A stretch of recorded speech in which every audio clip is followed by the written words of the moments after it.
Ce qui est en cause, c'est des vaccinations en masse, n'est-ce pas? Voilà. On ne fait pas d'enquête préalable sur la personne qui reçoit le vaccin. Ceci doit disparaître. Il n'est pas nécessaire d'avoir une vaccination en masse. Et en Europe, Madame Merkel a dit publiquement qu'elle était contre la vaccination obligatoire. Alors, bon, c'est le seul enfin, c'est plusieurs gouvernements qui sont de ce côté-là, et il y a seulement quelques gouvernements qui acceptent la vaccination, qui proposent la vaccination obligatoire, la France, l'Italie et peut-être le Portugal. Oui, alors, une autre chose, on a quand même le droit de se poser la question, est-ce que les vaccins ou les hyper-vaccinations, vous voyez pas les vaccins en général, mais les hyper-vaccinations ne sont pas en cause avec cet aluminium qui est un produit qui peut aller vers l'os et qui peut être donc une inflammation chronique au niveau de l'os et peut-être déclencher. Or, ce n'est pas très difficile, à partir du moment où nous avons des cas comme cela, d'aller étudier au niveau de la tumeur elle-même pour voir s'il n'y a pas un stockage aluminique anormal. Et ça, moi je pense que ça peut très bien être fait dans le cadre de la recherche, ça doit être financé par l'État, par le directeur de l'INSERM, lequel directeur de l'INSERM d'ailleurs n'est autre que le mari de notre propre ministre de la Santé. Je voudrais ajouter, vous avez cité le paracétamol, c'est aussi un poison. Le paracétamol, oui. Qui est très très utilisé comme anti-inflammatoire. Chez les adultes, sans trop de problèmes. Mais chez les nourrissons, il peut causer des accidents graves sur le foie et le cerveau, en ouvrant justement la barrière hémato-encéphalique. Donc ne pas, et c'est malheureusement une réaction des pédiatres, il y a de la fièvre souvent après une vaccination, et on la calme avec un sirop paracétamol. Il faut absolument refuser cela. Absolument. Un peu, et vous avez des publicités dans les magazines pour parents, hein, où on vous dit le petit a de la fièvre, vous inquiétez pas, paracétamol. Voilà, ça aussi c'est important. Vous avez vu aussi qu'il y avait une enfant qui avait été vaccinée, qui a fait une hyperthermie extrêmement importante, et cette hyperthermie, les parents ont demandé à ce que l'enfant soit hospitalisé, finalement ça n'a pas eu lieu, cet enfant est monté à 41 et un peu plus de température, et finalement a fait un coma, qui fait qu'il a été sous machine, et on a dû arrêter les machines, c'était il n'y a pas très longtemps en France. Bon, là aussi, c'est un sujet qui est quand même important. D'ailleurs, on observe de plus en plus des enfants allergiques dans les écoles, qui arrivent avec un repas particulier, qui arrivent avec des certificats, et nous devons réfléchir aujourd'hui, il y a énormément de questions sur le net que nous recevons par l'association que nous avons montée, des gens qui demandent, mais comment nous allons pouvoir résister si jamais la loi passe? Alors nous avons des arguments. Je vais vous donner un argument qui est important. Quand un enfant naît prématurément, eh bien, il est plus fragile, naturellement, qu'un enfant qui naît à terme. Donc, ces enfants prématurés, on a distingué des grands prématurés, qui naissent à peu près vers le 5e mois, donc 5-6 mois, alors que normalement c'est 9, donc très grands prématurés, et ils ont fait des études randomisées, les pédiatres, dans les CHU, pour voir un petit peu si ceux que l'on vaccinait se comportaient mieux, au niveau des risques de complications infectieuses ou respiratoires, que les enfants qu'on ne vaccinait pas. Eh bien, à le grand étonnement, ce sont ceux qui ont été vaccinés, qui étaient donc des grands prématurés, qui ont fait le plus de complications infectieuses et le plus de complications respiratoires, nécessitant la mise sous machine, la mise sous respirateur, etc.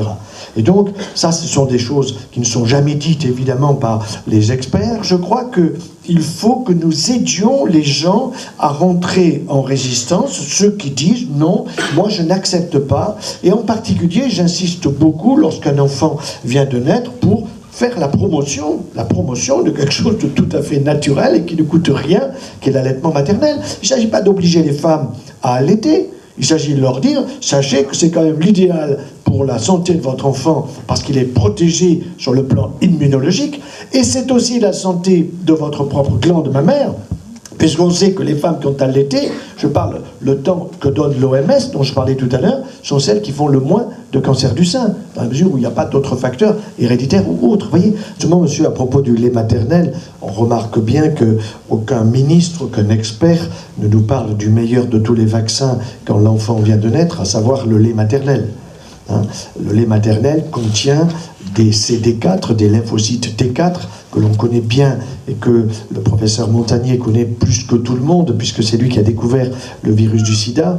et que, effectivement, dans la maladie, quand il y a une aggravation de ce syndrome d'immunodépression acquise, le taux des T4 chute, le rapport T4 sur T8 s'inverse, au lieu d'être supérieur à 1, il devient inférieur, eh bien, il y a des CD4, des T4, des lymphocytes T4 dans le lait maternel.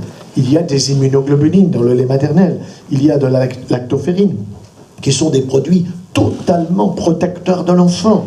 Voyez, et qui fait que lorsqu'un enfant est allaité par sa mère, comme le dit l'Organisation mondiale de la santé de façon officielle, c'est-à-dire 6 mois intégralement, plus 1 année matin et soir avant de partir au travail et au retour, l'enfant est protégé. Et il est protégé à partir du moment où l'allaitement maternel est terminé, encore 6 mois.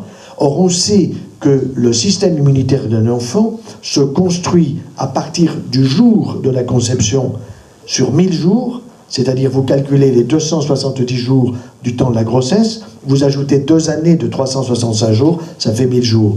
Et la loi actuelle, avant que ne soit votée la prochaine, elle est assez sage, puisqu'elle dit obligation vaccinale à 18 mois, ça veut dire ça peut être avant 18 mois ou autour de 18 mois, donc au moment où le système immunitaire de l'enfant est fort avancé, et avec le diphtérie contre diphtérie, tétanos, polio, et il faut savoir qu'il n'y avait pas d'aluminium dans ce premier vaccin diphtérie, tétanos, polio, et que l'aluminium a été ajouté avec les 3 autres valences, l'hépatite B, l'hémophilus influenzae B, qui est responsable de méningite chez les enfants qui sont en mauvais état de santé, et ensuite la coqueluche. Voilà. Alors, ils ont ajouté ces 3 valences, si vous voulez, de telle façon qu'il y en a 6 en disant il n'y aura qu'une piqûre au lieu de plusieurs. Bon, et en même temps, ils ont dû ajouter l'aluminium pour stimuler un système immunitaire qui n'est pas préparé. Donc, pour créer ce que vous avez dit, c'est-à-dire un orage immunologique avec des cytokines qui sont fabriquées par l'organisme et qui sont des molécules inflammatoires. Où effectivement, avec le vaccin polio, actuellement, c'est 50 000 paralysies flasques annuelles en Inde. C'est pas rien. Hein. Et en Afrique, avec le DT-Coq, la mortalité infantile a été quintuplée, notamment en Guinée. Donc voilà pour ce... J'ai écrit à Madame Buzyn, présidente de la HAS au mois d'avril, je n'ai reçu aucune réponse. Hein. Comme l'état de santé des enfants vaccinés, non vaccinés. Les études maintenant foisonnent. Hein. L'état de santé, plus de la moitié des enfants ont une santé abîmée par les polyvaccinations.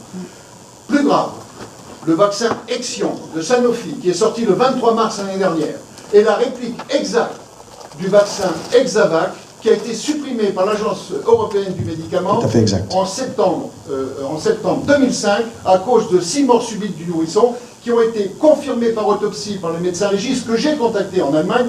Pourquoi en Allemagne? Parce qu'il s'en est vendu sur les 9 millions pendant les 5 ans, il s'en est vendu 5,4 millions de doses en Allemagne. Enfin, je voudrais vraiment que vous voyez, parce qu'aucun parlementaire ne l'a fait. Vous avez ce film extraordinaire de Wakefield, que j'ai rencontré, avec qui j'ai passé 3 jours, qui est un homme admirable, qui devrait siéger à côté de la statue de Pasteur, place Breteuil. Il faut voir ce film. Il s'appelle Vacced. Alors, il y a un site pendant 1 mois que les Américains nous ont autorisé à utiliser, mais il est trop long. Mais vous avez pour 3 € la possibilité de le voir sur Internet. Vous faites www.vaccedthemovie.com/FR et vous avez la version française du 1h30, vous allez voir, c'est un film à vous couper le souffle, parce que la relation entre l'autisme et le vaccin et horaire est indéniable. Hein, est indéniable. Serge Rader, est-ce que vous avez... Excusez-moi. Allez-y, madame. J'ai toujours eu peur des vaccins, et je pense que si les mères faisaient d'abord confiance à leur instinct, et madame, vous l'avez très bien dit tout à l'heure, vous l'avez employé le mot, l'instinct. L'instinct, oui. Vous ne savez pas quoi répondre parce que vous ne faites pas confiance à votre instinct. Et je pense que si toutes les mères faisaient confiance à leur instinct, il y aurait beaucoup plus d'enfants qui aujourd'hui iraient très bien.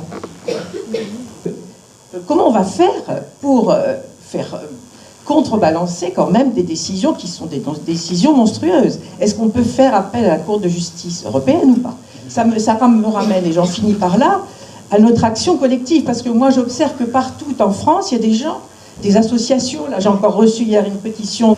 Nous sommes dans un monde globalisé et il faut penser aux transgénérations, c'est-à-dire qu'on n'est pas seulement comptable pour nous-mêmes, mais pour nos descendants. Et ça, c'est complètement oublié par ceux qui nous représentent, les députés, les parlementaires. C'est pas seulement un problème de 3 ans, 5 ans, c'est un problème majeur pour le futur de l'humanité. Et si on n'arrive pas à résoudre ce problème, on va disparaître. Donc c'est vraiment quelque chose de majeur, et ceci doit être aussi présent dans notre combat. C'est pas un problème uniquement de petits vaccins et de problèmes franco-français. Imaginez pour un parent ce que c'est que la mort subite, pour la maman comme pour le papa. Un enfant pleine santé que vous trouvez mort dans son lit. Vous pensez que les parents ils font la relation et qu'ils vont porter plainte? Je suis très inquiet parce que effectivement les enfants vont souffrir à court terme mais aussi à long terme.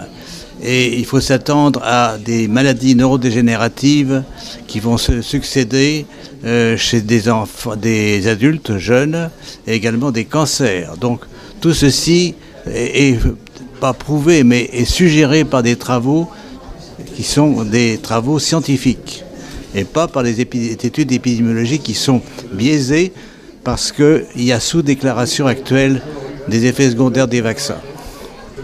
Mais nous sommes pour que la vaccination soit dépendante du médecin et de la famille dans un rapport étroit entre les deux.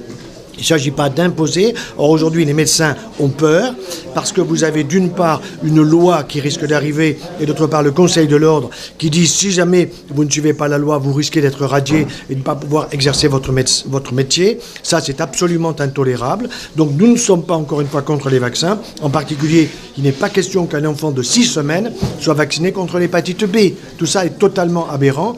Quant au RER, il y a des cas où il faut le faire et d'autres cas où il n'est pas nécessaire de le faire. Donc tout cela, c'est le rôle du médecin. Et il ne faut pas que le ministère se moque des médecins en ne leur faisant pas confiance. Les médecins ont la compétence, c'est leur travail, ils font 10 ans d'études pour avoir les compétences. Et les compétences ne tombent pas des laboratoires pharmaceutiques ou de l'empire vaccinal, mais de la compétence scientifique. Alors les messages forts, c'est d'abord ne pas vacciner de façon obligatoire. Donc on est contre l'obligation médicale, l'obligation vaccinale d'une part, et d'autre part, avoir des vaccins sûrs et efficaces. Nous ne sommes pas contre les vaccins, mais les vaccins actuels posent des problèmes, notamment avec les adjuvants, comme l'hydroxyde d'aluminium, mais aussi d'autres facteurs de terrain, comme le glyphosate. Donc ça veut dire que nous voyons aujourd'hui une augmentation d'un certain nombre de maladies qui sont liées à ces excès vaccinaux. Et donc encore une fois, on n'est pas contre la vaccination, on est contre les excès. Il faut revenir au DTP, diphtérie, tétanos, polio, sans aluminium. Ça, c'était juste, la loi était sage, raisonnable, en disant il faut que ce soit fait avant 18 mois, c'est-à-dire à un moment où le système immunitaire de l'enfant est pratiquement en place, si vous voulez, consolidé. Mais aujourd'hui, en ajoutant l'aluminium, leur objectif, c'est de vacciner dès la 6e semaine. Et même, vous le savez, pour certains vaccins, comme la coqueluche par exemple, on est en train d'essayer d'imposer une vaccination pendant la grossesse. Ça, alors qu'on n'a aucun recul sur l'efficacité ou sur les dangers. Vous le voyez déjà un petit peu apparaître avec d'abord beaucoup de maladies auto-immunes. Ces maladies auto-immunes qui sont donc des maladies de l'immunité. Chez des gens qui ont été énormément vaccinés, où l'on voit, comme le disait le professeur Montagnier, des maladies neurodégénératives. Il y a eu une relation qui n'est pas acceptée par les laboratoires entre la vaccination contre l'hépatite B avec l'aluminium et en particulier la sclérose en plaques. Tout cela a même été jugé dans des cas extrêmement particuliers avec la relation entre la vaccination contre l'hépatite B, l'aluminium et la sclérose en plaques. Ce n'est pas uniquement un problème franco-français, c'est un problème mondial. Et dans beaucoup de pays, on refuse les vaccinations obligatoires. Et je regrette que ce n'était pas au programme du candidat du président de la République, c'est venu après, et c'est une erreur politique en même temps qu'une erreur médicale. Le président de la République doit comprendre le sujet. Il est, je dirais, suffisamment intelligent et fin pour se rendre compte que vous avez des millions de gens qui aujourd'hui s'opposent à cette dictature vaccinale. Et on nous rejette et on ne trouve plus de médecins qui souhaitent suivre nos enfants. Donc le souci est là, je pense, c'est comment parvenir à soigner, j'ai envie de dire, nos enfants